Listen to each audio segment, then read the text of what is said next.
Hey, sister. I'm so glad to see your smiling face. Hey, sister, and we're twins today. We're We twinsies. are twins. We're Twinkies. All right. Here, I just have to say it. I loved last week's episode so much. I mean, Ferris Bueller was one I was so looking forward to doing, and it did not disappoint. It did not. It is an absolute classic that just is timeless and hilarious, and you can just watch it with your whole family. I know. It's so good. But this week, sister, I mean, let's just say, if it's even possible, things are about to get even more chaotic. Well, yeah, because we're going just from high school hijinks to high-speed Huggy heists.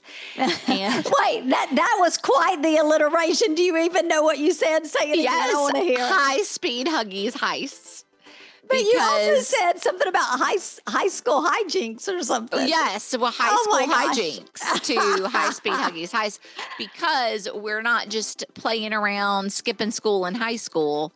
We're actually getting into some criminal activity with Raising Arizona. Let's go. I'm Amanda. And I'm Missy. And this is Real Sisters Rewind. Join us as we go back to the 80s.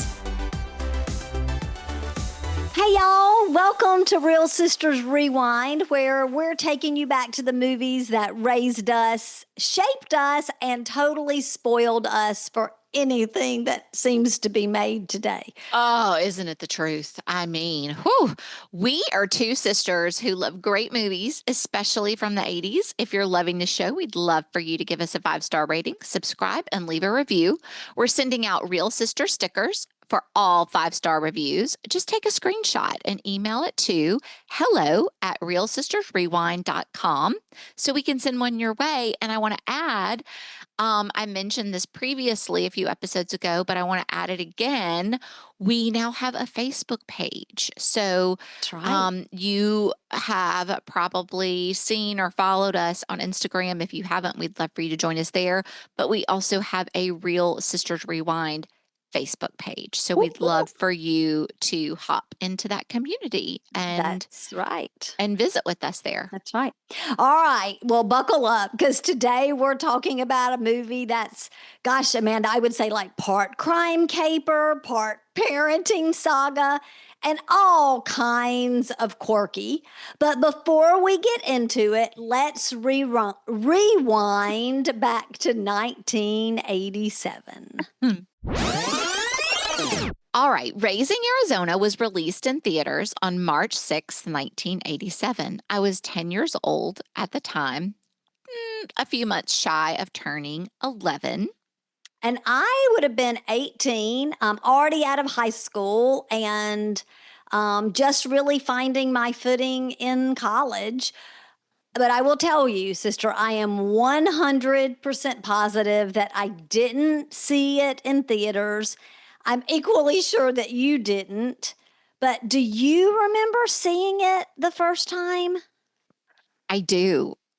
It wasn't in theaters. It was No, of course. It was in my house here in New Orleans a few weeks ago. Are you kidding? It was that was the first time I've seen it all the way through. I didn't realize that until I was actually watching it all the way through. Right. As a child, I definitely saw it in chunks, but I never sat down and watched it all the way through. Now that I realize that. But you know what I noticed on this first time of watching it? What? And I'll probably bring it up during certain parts, but I felt a little bit of a Home Alone vibe here. I don't know why, but something. Well, I do know why. I'll tell you when we get to it. But it just had like a Home Alone vibe. I can see that. Not in like the theme of it or anything, but yeah. Well, it's funny that you say that, because as I was thinking about watching it my first time, I think Chris, when we were dating, made me watch it. That's what I think. But what I hated it the first time. I mean, I hated it. I didn't get it. And probably because I was in and out of watching it, which gave me Napoleon Dynamite vibes because I hated that movie so much the first time I watched it. I just hated it. But as I watched it more and more, You I loved it. I absolutely loved it. Now, I'll save my commentary. That's such a big word for such a fun podcast, but I'll save my commentary on if I loved it when we get to the end and we see if it measures up. But it was just funny that you said you got vibes, and I was already thinking I had vibes, but it was two different movies. Yeah. So, but after you saw it that first time with your husband, you saw it again after that. Yeah, Obviously. I didn't sit down with like popcorn and M&Ms to watch it because Yeah. I didn't like it, but it was just on, and But you had seen it again. Okay. somebody made me, watch parts of it again, and then I got a chuckle, and All right. Well, let's move on to our pop culture spotlight. This week, Raising Arizona hit theaters. The number one song, oh my gosh, I love this so much, on the American Top 40 was Tommy used to work on the docks, living on a prayer. What was the beginning of That's what what you just did there? The whoa, whoa, whoa, that's how that whoa. song starts. It's like whoa, whoa, whoa, whoa. People who know. Living on a prayer. I think that was on their album Slippery When Wet, which was a huge, huge success during this time. And I even remember specifically this song at a sleepover that I had in our old house at Route 3 Box 301, making up a dance with my friends at the Spend the Night party and performing it for you and Dana. Oh my gosh, I love that. To Living on a Prayer. And we were like to judge which group was better or whatever. And that was before all these judge shows. Well, we were ahead of our times. Yeah. Well, I definitely wasn't a fan of Bon Jovi at the time. I probably kind of, not banged my head, but, like got into the beat of it. But I do love that song now. Of course you do. You know what else was such a fantastic song from that album? Just a small town girl. No. Okay, that's Journey. Okay, and I love this song, but we just need to take a pause for this. I know you weren't into it probably at this time or whatever. MTV. Yeah. The video for Wanted, Dead or Alive. I mean, I love the song, but that video. I have no recollection of it. Oh my gosh. As soon as this is over, immediately go to YouTube and watch it. Okay, well, I will run, not walk. I'm not even joking you. It was the best. It's what made me love Bon Jovi. But anyway, that was on that album too. Well, the top show in the TV ratings was, can you guess? I mean, let me tell you two things I know for sure about the decade of the 80s. Okay. Number one. There are two things you can't go wrong with. Okay. So everybody listen up. The Cold War and the Cosby Show. That's right. It was the Cosby Show. Ding, ding. See? Yeah. You cannot, if you just stick to those two, the 80s. You're good. Yeah.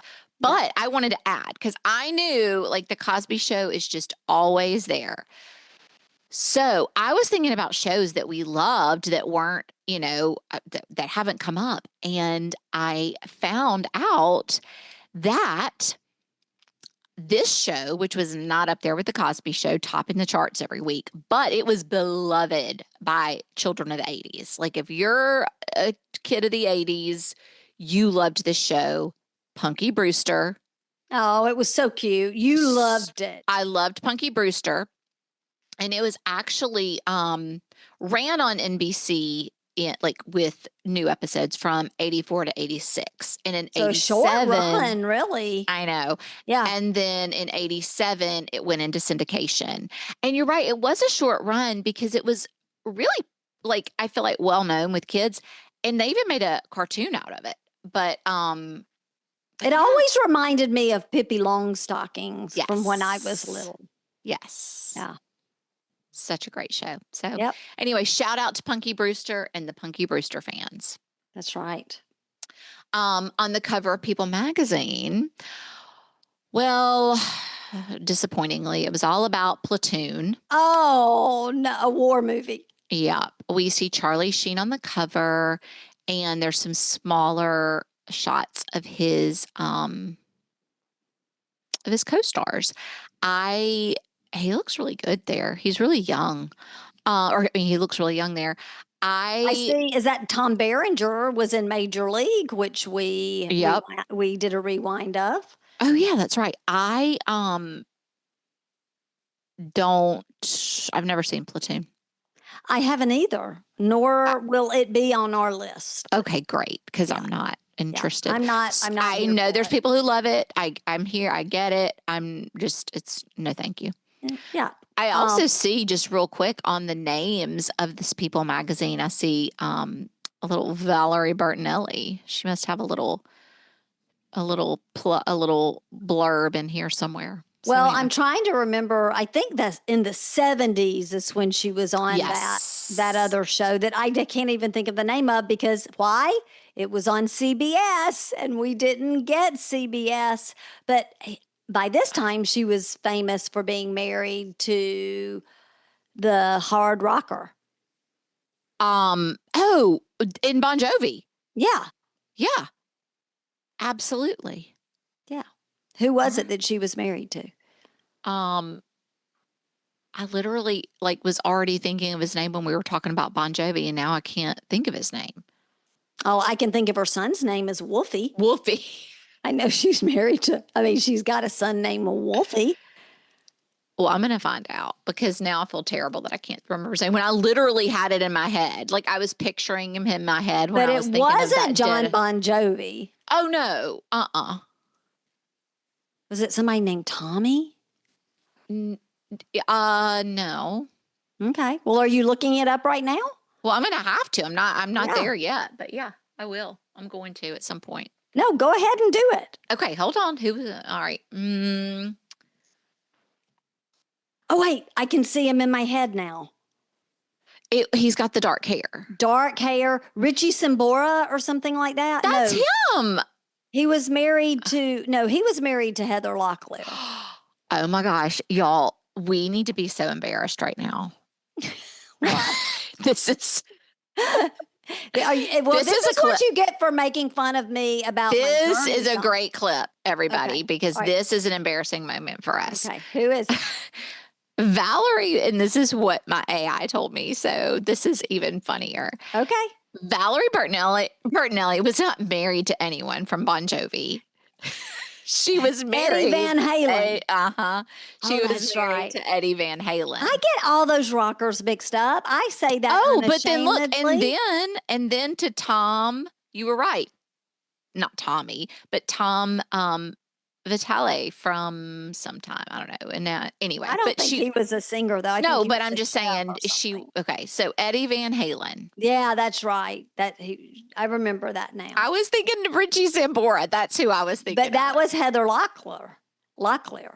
I got a little tongue tied. I've got an ulcer actually.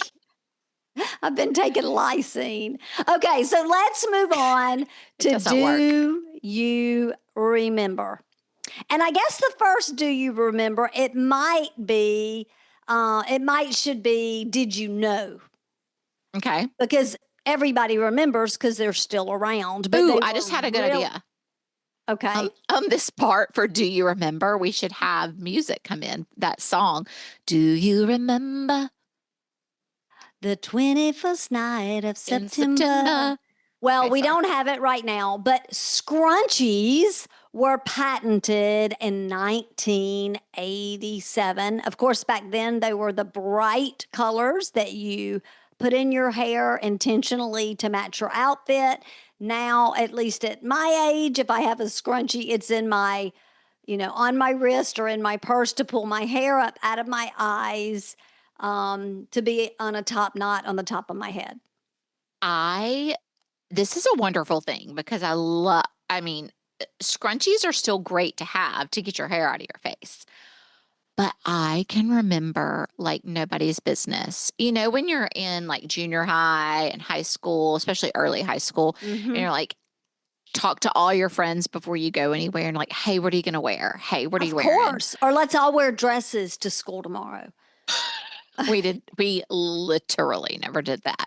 But we would be like, oh, what are you wearing? What are you wearing? And there was always this like, oh, I'm just going to wear like blah, blah, blah. I'm just going to like put my hair in a scrunchie. I'm just going to like wear a scrunchie. Yeah. That was always like a thing. I'm just going to wear a scrunchie. And for at that time period, that the like you were saying, like the bright colors and like making your hair look cute with the scrunchie had passed. This was like, if you said, I'm going to wear a scrunchie, I'm just going to put my hair in a scrunchie, that meant you were kind of like. Or I might say like, for the plane ride home tomorrow, I'm putting my hair in a top knot. Or throwing a cap on. Same kind of vibe with it then. But like cash. In 1987, it was going to pick out a scrunchie, like maybe at Claire's Jewelry. Or to match your outfit. Or McRae's, to actually match your outfit so you'd have that pop of color in the top of your hair. And I have heard before, and I know we have a lot of male listeners, that boys hate scrunchies. Men hate scrunchies. Really? I've heard that. Why? I don't know. Well, not only could you do it and get a pop of color, but if you could get like the exact fabric to match. Oh, for sure. Then you were a cool kid. You were cool. And the bigger the scrunchie, the better. Like now that's not really a thing, but big scrunchies, good stuff. All right. Here's another do you remember? Okay, let me hear it. Do you remember Garbage Pail Kids trading cards? No. Is that like have something to do with like Cabbage Patch Kids? Well, I think it was sort of like a, what's that called when you're like making fun of something? Like a parody? Yes, thank you. Sort of like a parody. And they would come in a pack and they were like trading. Yu-Gi-Oh cards or Pokemon or something like that? No. But you could trade them and they had different, like, I don't know. Was it like about garbage? I mean, were they it was like gross. I'm imagining like Oscar the Grouch or something. No, not Oscar the Grouch, but it would be like Snotty Susie and stuff like that. Oh, gross. Yeah. I'm trying to think of another. Oh, like Snotty Susie. Here's one. Let's see. Messy Tessie. Like if they're all messy. Drift. Yeah. I get the drift. Well, you'll have to find some and share. I definitely will. But they were very, very, very popular. Were you into them? Yeah. Oh, yeah. I would get them. And schools did start banning them because kids would bring them to school and they would, that's what made me think like Pokemon cards. Yeah, but the thing is, I think also not only that was it a distraction, but I think also because they started being like some of them were kind of mean, like not politically correct, like just mean in general, just mean. Yeah, I don't think it was necessarily politically correct, just mean. Okay, this is for our male listeners out there. Do you remember? Well, females can also remember. Wait. Do you remember? Oh, Lord. You cannot do that every time. This is the only podcast you're going to be able to do that. But here's the question. Do you remember, and they may still be around, but Dockers? Oh, yeah, they're around, girl. Let me tell you, Dockers were the big thing. Talking about what are you going to wear? Like guys going to dances and stuff. What are you going to wear? Oh, I'm just going to wear some Dockers and a button down. So you wouldn't say khakis. You would say Dockers. Right, you would say Dockers. And they had a commercial that I specifically remember. If you're not wearing Dockers, you're just wearing pants. Oh my. So Dockers were before Duckhead. Because remember then Duckhead came along. Yeah. Yeah. I think so. Yeah. Duck cake. Oh, Because they definitely were. Duckheads. Yeah. Yeah. And remember, I used to love to see like a guy in like duck heads with those like duck boots. Oh, yeah. You remember those duck boots? Yeah. Like that was a cute look. I Oh, yeah. liked that kind of preppy, cute look. Well, it was really crisp. Don't make you are just on a tear of making fun of me today. No, I'm not. I've got to say this really quick though, because I brought that up. The other day, I was talking to a friend of mine here in New Orleans, and she was asking me about if I knew. We were talking about stores here in New Orleans, fancy boutique shops, and she asked me if I had ever been to the House of Broel, and I was like, "Oh yes, I have." That was one of the places we went when you were shopping for your honeymoon clothes. Do you remember that? I don't. Yeah, I just remember because like I see it, I pass it all the time, and I remember it. But it's one of the places where you were looking for crisp clothes. Well, at that time, like sharp, kind of clean lines were a big deal. And I used the word crisp, and I'm not sorry for it, but you've made Don't fun of be. me for 30 years. Don't be sorry. It was very Crisp. on point. It was on point. All right. So let's talk about the movie. Raising Arizona was written by the Coen brothers, Joel and Ethan. And it is the Coen brothers, not to be confused with the Farley brothers, because as we were watching it, knowing it was the Coen brothers, I asked Chris, didn't they do something about Mary? It's so funny that you brought this up because Yeah. when I was watching it, Eric said, because it came on the screen, Coen Brothers, and he was like, "Oh, y'all got to be sure and talk about this is the Coen Brothers." And I mean, they have all those other movies, like something about Mary. And he starts naming off all these. I was like, that's not the Coen Brothers. Well, that you know better than Eric and me. But the Coen brothers are famous for a lot of things. Oh Brother, Where Art Thou, which is Chris Washam's one of his all-time favorite movies. Fargo, which I love Fargo. I think it's a great movie. And The Big Lebowski, which is I love. You love that. Michael and Morgan love that. But they were just beginning to build when they wrote this. They were just beginning to build their really kind of unique style as filmmakers. But yeah, so they both wrote it. I think it's funny because the confusion, like thinking the Coen brothers are the ones who did something about Mary, and then there was a few others that Eric named. The ones they actually did make are I don't know if dark comedy is the right word, but they're a little bit. Fargo's for sure, but it is a little bit of a darker comedy type of comedy. Yeah, than some of these that I think Eric was thinking. So like it was just something funny. about Mary isn't a dark comedy. No, gosh, no. It's a kind of a cutting edge comedy, I would say, especially for its time, but it wasn't dark. No, not at all. Not at all. So it was just funny. But yeah, like you said, this film was actually their second feature film after Blood Simple. And they wrote the script in just 3 months. Yeah. So they wrote it and directed it. They wrote it and directed the film. Yeah. And they did it in just 3 months while they were in the middle of promoting Blood Simple. Well, whenever I was starting, I was thinking it was their first film. And then apparently Blood Simple had some success. I've never heard of it. Never seen it. Would not want to watch it, I don't think. I just don't think I would. But Is it a comedy? I mean, I think it's probably a dark comedy. It's probably going to fall right in there. But they wanted this film to be the polar opposite of their debut film, which had been made 3 years earlier. And so they made it more positive and upbeat and chose to write characters into it who were you could have some empathy for. Yeah. A little more funny. Oh, that's interesting. I'm going to have to look it up and see. Well, it had a great cast. As a matter of fact, there are 3 Oscar winners in this movie.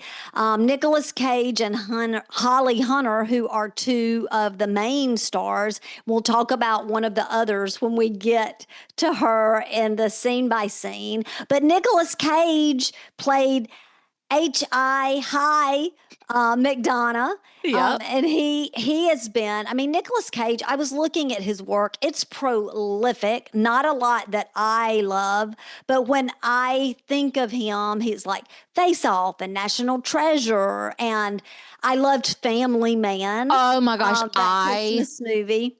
I love Family Man. But my so much. favorite one is It Could Happen to You. I love that. That's my favorite Nicolas Cage movie. You know what else he did that was, I don't know if you ever saw it, and it's not like a, I don't know, like favorite movie of mine ever, but it was critically acclaimed, and it is a very, very good movie.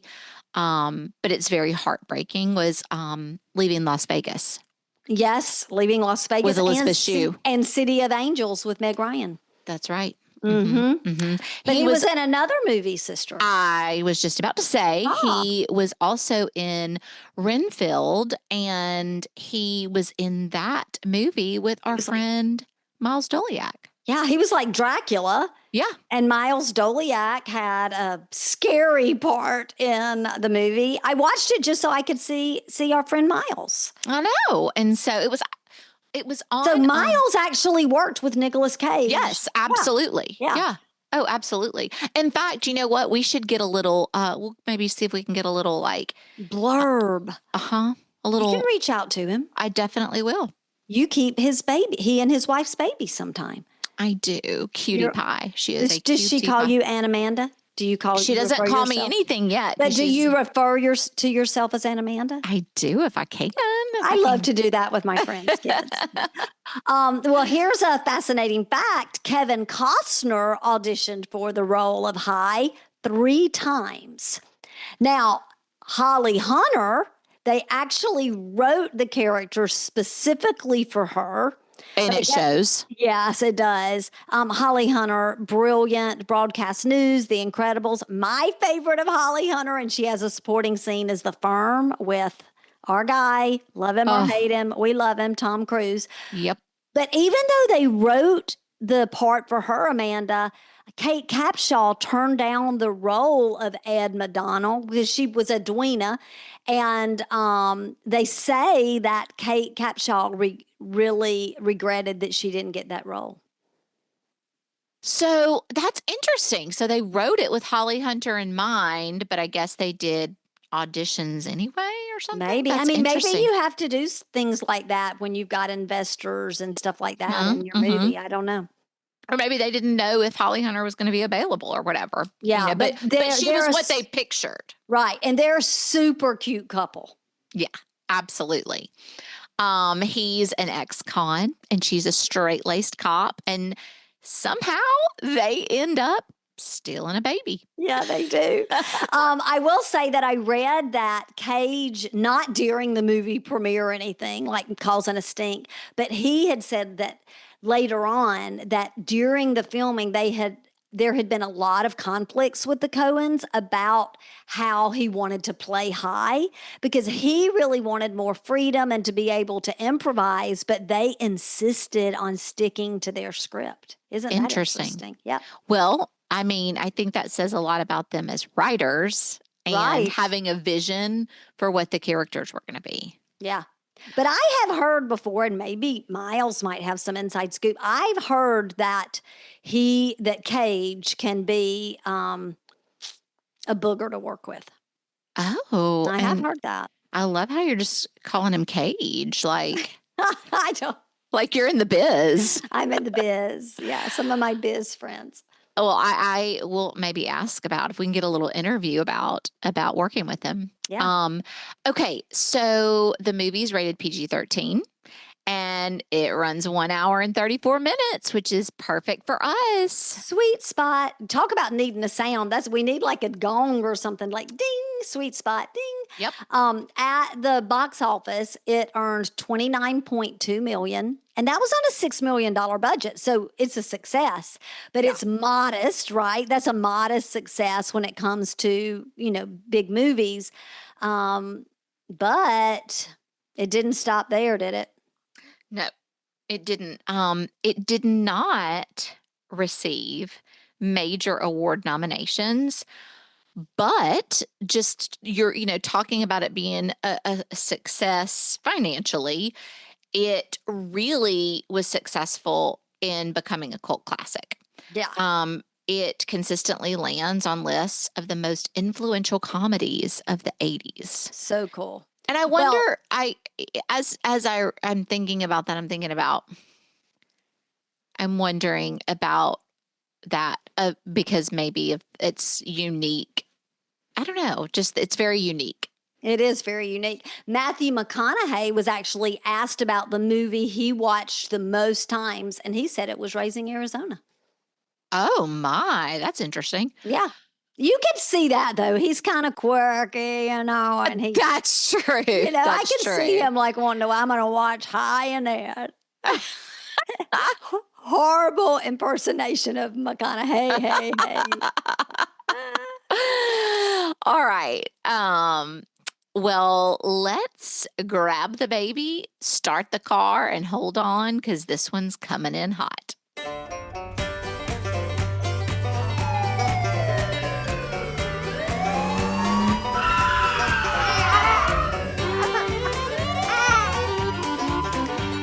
To start us off, H.I. McDunnough, which will be referred to as Hi McDunnough, narrates his life as a repeat offender. Okay, criminal. He meets Edwina, who we will be referring to as Ed, as she is in the movie, who is a police officer. And he meets her multiple times when he is being brought in for his booking photos. For crimes, yeah. When he's being booked, she's mugshots. Yes, for his mugshots. Exactly. Whenever he was putting his input into the movie, as he always does, he had wanted, and I'm speaking of Cage, again, Nicolas Cage, he had wanted to play High with like a Woody Woodpecker hairstyle. And there is a cartoon character that actually appears as a tattoo on his neck during the movie. Did you notice that? I did notice that. It ties together with how the vibe he wanted his hair to have, Woody Woodpecker. Oh my gosh. Yeah. That makes a lot of sense. Well, through these repeated arrests, that's how, like we said, he met Ed, and they formed sort of this relationship through these repeated arrests. I love it, Amanda, how every time she takes a picture, like the first time she's stoned, like she's just in full cop mode, like, you criminal. And he always like flirts with her. And like, then you see her, and somehow he finds out some stuff about her, but you see just each time she takes a picture, she gets a little softer and a little softer. Exactly. Well, through that, like you said, he kind of found out some things about her. He knew she was engaged, but then we find out that her fiance left her. Yes. And immediately he sticks a ring on her finger. Like it's like literally immediately. Talk about chemistry. Mm-hmm, exactly. Well, he has decided, I'm married now. I'm a husband, and I'm going to try to be good. I'm going to try to be straight. I'm going to do right by you. And so he and Ed get married. They do. And I don't know why, for some reason, just for a few short moments, it made me think of the Urban Cowboy Wedding. I don't know, just a little reminiscent of it. Yes. But here's a little fascinating fact. Holly Hunter filmed her part for this movie, Sister, in 3 weeks. She had worked with the Coens previously. She actually did voice work on Blood Simple. And I'm guessing since they wrote the part for her, they worked with her schedule to get her. Yeah. But she did it in 3 weeks. Wow. Yeah. That is, I mean, Yeah, but I to don't know. to have a major part in the movie, 3 weeks is pretty quick. Yeah. I mean, I don't really know a lot about making movies, but to me, that seems like just Well, I unheard. do know the entire movie was made pretty quickly. I think it was like 60, 68 days or something. I don't know exactly. I'm sure our real fans will let us know that I got that wrong. But I do know it was a very It was quick- short. It was a short filming process. Mhm. Okay. Well, after they get married, they, you know, like many married couples do, start thinking about wanting to have a baby. Well, especially Ed. She doesn't, She is like heartsick for it almost. Like yeah, she desperately, desperately wants a baby. Did you see the like baby? Did you notice that in the movie, the like baby wall with the pictures and everything that she put up? It was hysterical. Oh, yes, yes, yes. It was it was like a what do you call those? The board that people make nowadays. Like what do you call it? A vision board. It was like a vision board, but it was like it was on a real, cutouts. cutouts on a wall. And you would have thought maybe we could have put it all on a nice little bulletin board or something and organized it, but she had the whole wall. But she wants this baby so bad, and then she goes to the doctor, and next thing you know, you see her sobbing because she's barren.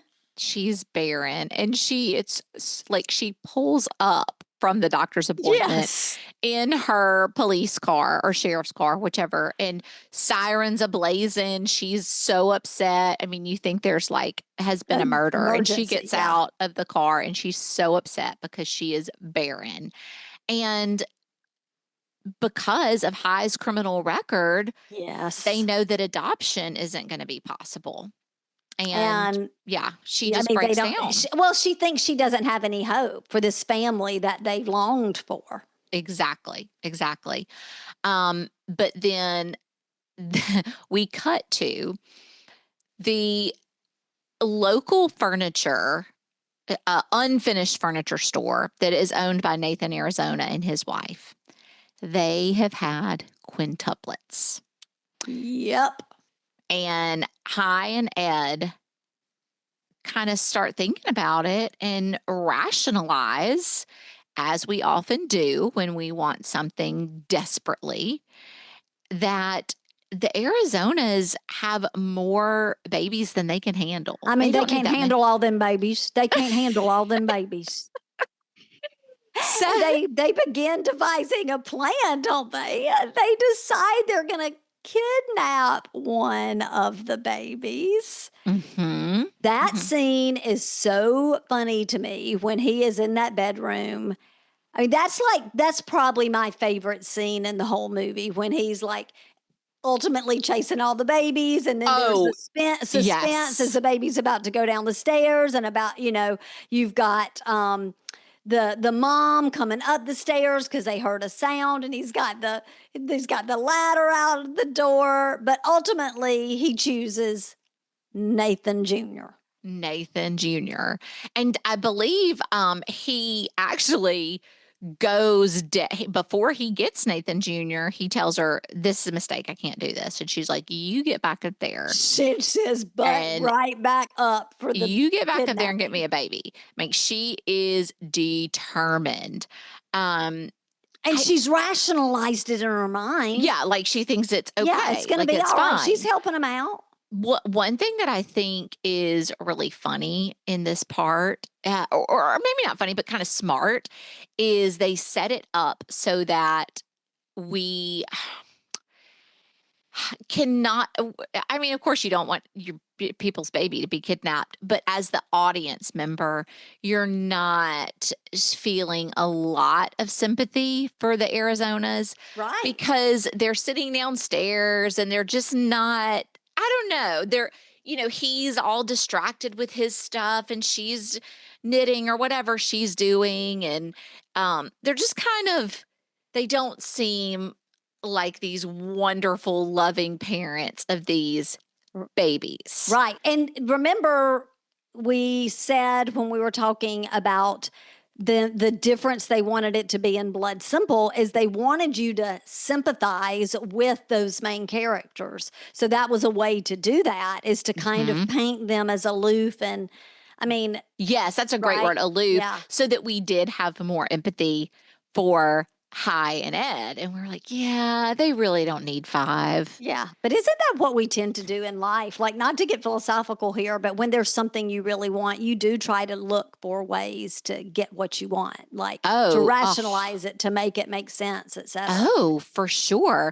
One other thing that I thought was funny here is that when he gets the baby, he also takes the Dr. Spock baby book. I know. I love that. I love that. Well, another fascinating fact is there were multiple infants that played Nathan Jr. and the babies. Actually, there were 15 babies who played the quintuplets, but one of the babies was fired during production of the movie because he learned to walk. And the mother went so far as to put her baby's shoes on backwards because she didn't want him to walk and not be in the movie. That's funny. The things, such a stage mom. Such a stage mom. Yep. Well, this is kind of a little fun fact because this is actually the part of the movie where we see the opening credits. Yes. So all real fans, if you haven't seen Raising Arizona or you just haven't seen it in a while, I don't know if you remember this, but all of this has taken place and then we see the credits. And so it kind of made me feel like a little bit like Lion King, even though this was much longer. This is 11 minutes into the film before the opening credits start. So now, sister, they've got the babies, they've got the Dr. Spock book, and they're back home now. They're back home and, they're committed to being good parents. And when they get home, ex-criminal, decides he's going to lay down the rules. And he's the man of the house. He's the man of the house. And he gets the baby and is explaining the rules that there's not going to be no more than 2 hours on the TV. And he tosses out his Playboy, tosses it to the side. He doesn't want to leave that out. But he's very, he's taking charge, right? I love how when they bring those babies home, they just sit and look at him. The babe, not the babies, one of the babies. They just sit and look at him. And that is so real. Every person who's ever brought a baby home, it's something you do. You're like, what did we do before this baby? Don't know, because all we do is just sit and look at it. I know. And Hi thinks he's the greatest thing ever. Ed is nervous as can be. And they're beginning to feel the weight of it. I was just about to say, and she actually, as soon as she got him, started crying and was like starting to feel a little bit like, oh my gosh, is this okay? I just love him so much. Yeah, but is totally in love with him at the same time. Yes. And I want to just do a pause here and interject something as I'm trying it throughout. I keep coming back to my Holly Hunter voice. I did the same thing with Deborah Winger on Urban Cowboy. I just, kind of would go into that role. And I think there's some people who thought I actually speak like that. And I do have a Southern accent, but I don't really talk like this. Nobody thinks that you talk like that. So you don't. We know. But yes, Hi thinks he's great. Like we said, Ed is starting to feel a little bit like, oh, I hope this is the right thing. And we see them take their first family photo. And in that first family photo, we start getting the impression that maybe Hi's criminal side might start be just bubbling back up a little bit. Do you think it's because it triggered him remembering maybe so shots? Maybe so. But just about this time, we cut to see Hi's prisoner buddies escaping jail. Yeah. Who are these prisoner buddies? Do you remember? Well, yes, John Goodman and William Forsythe, and they were the escaped convicts, and they were directed to act, sister, like overgrown children, which they did. They absolutely did. And this is where my Home Alone vibe came from. Yes, when you said it, I could see it in my mind. I from the didn't like think it when I robbers. watched it. Yeah, yeah. Mm-hmm. Well, they escape. They like come out of the mud, like they've crawled through the tunnels of the jail, and they like crawl out of the mud. I have to say something about this because Yeah. I'm watching it and it's so over exaggerated because obviously like there's a mannequin leg in one of the things. They're like, Right. they've got a foot like he's upside down and the whole leg comes, and then the next shot you see see him coming up. It's so over exaggerated and completely ludicrous. Yes, I agree. I agree. Well, they, like I said, like you just described, they pop out of the mud and they show up at High and Ed's in the night. And Ed is not thrilled. She is not. She's as our grandmother would have said, mad as a wet hen. And she doesn't want it. And that's when all the chaotic things really begin happening. Kick up. Yeah, yeah. And they're kind of giving High a hard time, like who's in charge around here, right? Yes. Like, that kind of thing, and pressuring him to talk Ed into letting them stick around. So that's this sort of tension building between them. She's like, they need to be gone in the morning. That's right. And they're like, no. Well, I want to just plug this here also, because this is like this is sort of one of those like random things that is kind of important, but it's hard to like weave it in. Okay. This is about the time that we see High have his first dream of the lone biker of the apocalypse. Yeah, I have to say I kind of got lost a little bit on that, but yeah, that's what I'm saying. I have to mention it because it comes back, but he sees this lone biker, the apocalypse, in his dream, right, who he's fearful of, as just a person from his dream. He's like a bounty hunter from hell. And so he just knows him from a dream. And so right now we just think he's like a dream person, a dream character. Right. Okay. I got it. Yeah. Well, you know what? That makes sense to me now. It's coming all together because those dream sequences, the Coens were very specific in wanting a dream sequence in this movie. And the sequences were inspired by someone, I don't know who this person is, Sam Raimi's camera style. And he was, I guess, a friend and a collaborator with the Coens. Okay. Okay. All right. So glad we got to stamp that about the dream sequence because it will matter. But then we cut to Glenn and Dot visit with all of their kids, a slew of them. And Glenn is High's boss. Yeah. Okay. So we always talk about vibes we get. I kind of got Stepford Wives vibes here. Stepford Wives. I got Uncle Eddie vibes. Oh, for sure. I just meant like they were like supposed to be this like perfect family. Yes. Mm-hmm. Well, but they weren't because they weren't. The kids were running wild, like wild. And Ed tells Dot that Nathan Jr.'s name is High Jr. because he couldn't think. They were like, what's his name? And they really just High Jr. And this whole scene to me, like I said, is very Uncle Eddie-ish in just the way like the kids are going wild and there's no control. And, Dot, when they're out sitting at the picnic table, starts stressing out High and Ed with all of these questions about, your baby. Do you have this? Do you that? Like, do you have your pediatrician? Have you started a college account? What about vaccinations? Yes, yes. What about your orthodontics plan? Life insurance? And High is freaking out because Ed is like, well, have we done that yet? High, have we done, or have you checked on this? Have you checked on that? And he is suddenly like in a pressure cooker. You can tell he is like about to be in a panic attack. feeling suffocated. And I would say this, if you've ever had a kid, at some point you feel that about some of those things. Maybe not all intense in that moment because you've been thinking about it for a while, but I totally know the feeling. Absolutely. Like, oh, they're doing that. I need to jump on that or whatever. So like I said, he's freaking out. So the men decide, Glenn and Hyde, they're gonna go out for a walk, blow off some steam, chit chat. Yeah.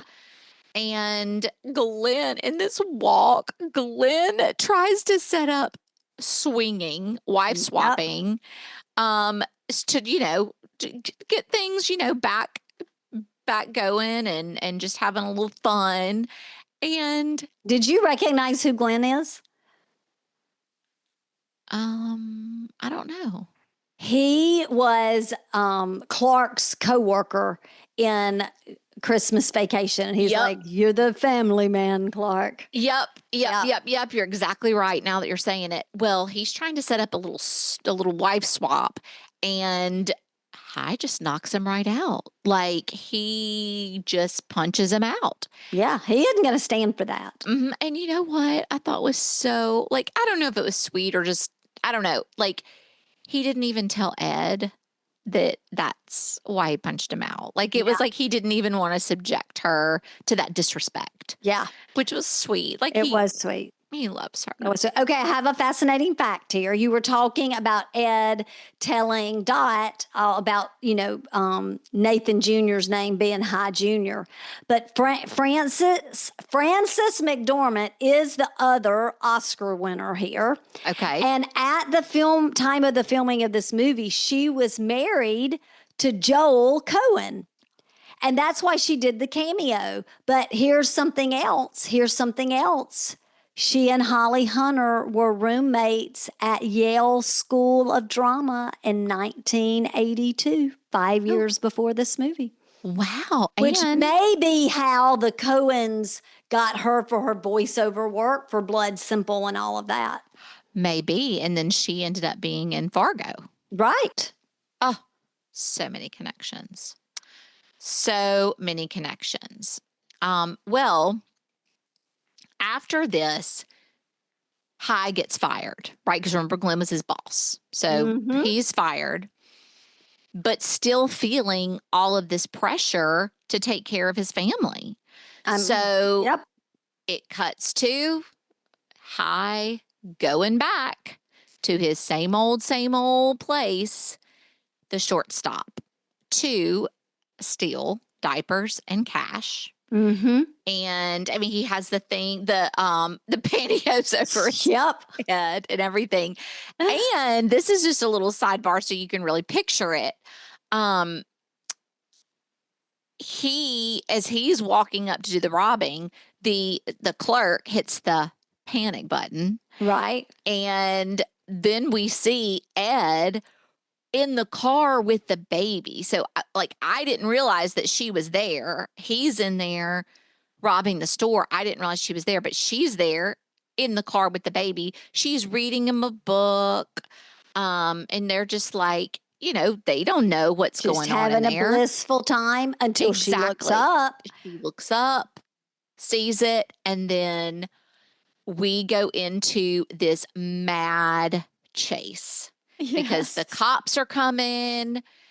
Everybody is chasing him. He's running. He ends up jumping over a fence where a dog comes after him. So ultimately, it ends up, and actually, Ed peels out of the parking lot also. She leaves him. But she is mad. But she's not leaving him because she's actually peels out of the parking lot to try to find him. Oh, yeah, that's right, because he ran out. And so ultimately, we end up with cops, the shortstop, store kid, dog, cat, and Ed all chasing around after him through this neighborhood. Yeah. And finally, at the grocery store, he runs through the grocery store, and there's like ladies shopping and screaming, And he runs through the grocery store. And he runs out the back of the grocery store. And don't worry, he does have his Huggies because he was determined to get the Huggies. Huggies heist. The Huggies heist. And runs out the back. And there's Ed waiting for him in their car. He jumps in. And they take off. Did you notice in that grocery store, every single shopper was a woman? Yep. And every single woman had hair curlers in their head. Yep. And I can remember going to the grocery store with our mom and our aunts and our grandmother, and they would have hair rollers in their head. Sometimes they'd try to cover it up with a scarf. I was going to That wouldn't have been in the 80s. That. That would have been when I was much younger. Like in the 70s. I was going to ask you about that. I mean, I can remember having little pink rollers in my hair and going myself to the grocery store or running errands with mom with my little pink rollers, especially around dance recital time. Yeah. Gotta get those curls in. Yeah. But she picks him up and she is, even though she picks him up, she's really mad and punches him. They argue and there was a dropped pack of Huggies from the original heist that they go back and pick up off the side of the road. Can't waste no diapers. And there's a funny quote here that's where she says, well, it ain't Ozzie and Harriet, or maybe he says it, but it was a funny quote. Right, meaning that their life isn't what you see on TV. No, exactly. Well, after that robbery, Ed demands those two jailbirds, they got to be gone. They got to be out of the house. Yeah, I think she feels like they have been a bad influence on High. Who knows if that's the case, but she demands that they have to get out. And so she says, I'm going to go run some errands, or she's going to go do something. And she's like, this is when she's like, you have to be gone by the time I get back. Well, while she's gone, by the way, they are so gross. By this time, they have made such a pigsty out of her home that she's trying to make for family, beer cans, and it's so gross. It's disgusting. It's so gross. And that one scene where they're eating cereal and they're just dumping sugar on top of it. But remember, we used to do that. We used to put sugar on top of our cornflakes. Yeah, but and there'd be like sugar at the bottom. Oh yeah, I totally remember that. It's so good, but we didn't make a mess like they did. No. But yeah, so she tells them they have to be gone. Well, while she's out, they tell Hi, look, you're gonna need, you don't have a job, you've got all this pressure. You gotta score some cash. So let us help you come up with a plan. And so they decide they're gonna pull off a big bank robbery. And with this plan, Hi decides that if he's going to go along with something like this, he can't be responsible to raise a family. And he leaves a loving note for Ed. Yep. And there's like some Whoppers beside the note. Did you see that? Some Whoppers? I did. I love Whoppers too. Me too. I love Whoppers. Too. And then we see the biker from his dreams again. Mm-hmm. But he's real. And he's at Unfinished Furniture. Mm-hmm. And he's a bounty hunter. Yes? Yes. So he is a bounty hunter, like in the dream. He is so disgusting and dirty and gross. Yes. But he has come to the Unfinished Furniture store as a bounty hunter for their baby that they've lost. Yeah. And by the way, his name is Smalls. Mm-hmm. Leonard Smalls. And I have to tell you, when I was watching him, I guess that's a play on words. When I was watching him, I was like, I know that guy. And for some reason, I thought he looked like maybe he had been on Andy Griffith, but I knew that timing wouldn't have worked. But I looked it up, and he's one of the two main characters in Of Mice and Men, alongside John Malkovich. Oh my gosh. Of Mice and Men is one of mine and Savannah's favorite books. It's a great book. It is. I'll start crying if I talk about it. So the two of these guys, the Nathan Arizona, the furniture store owner, dad of the stolen baby, sure, and the bounty hunter bargain over the price. So again, another part where are kind of like, they don't deserve that baby anyway. Right. It wants us to root for them to be able to keep Nathan Yes. Jr. So back at the trailer, Gail and Evelle learn the truth about the baby. Now, Gail and Evelle are the criminals. hooligans that have been living in Hi and Ed's house. And the way they find out is because Glenn, the boss, arrives, even though we know Hi is going to be fired. He arrives, and this is where the official firing happens. Yep. He is in a neck brace. He has a broken nose. And this is when they discover that the baby is not Ed and Hi's. The baby is Nathan Jr. Yeah. They've put all the pieces together. And so Hi really gets protective of the baby at this point. Mm-hmm. And of course, a fight ensues over the baby. Well, of course. You got to fight for that. Now that they have uncovered that this is Nathan Jr., this is not their baby, this is not Ed and Hi's baby, they tie up Hi and they take Nathan Jr. because they're thinking they're going to kidnap this baby for ransom money. They take the Dr. Spock book too, by the way. I know. I actually wondered, this is terrible. And I was like, you think they can even read that book? Well, when Ed comes back, she is, absolutely so upset. Frantic. And, okay, so Hi swears to Ed that he is ready to be more responsible now and that she was right and he was wrong. And he says it as he clicks the shotgun because he's ready to go get that baby. He's going to be a good person now. So while the criminal brothers are out robbing the gas station for diapers and balloons because, they've got the baby with them and they're like buying stuff for the baby or stealing stuff for the baby. Right. They lose the baby. They leave the baby in the car seat, but not in the car.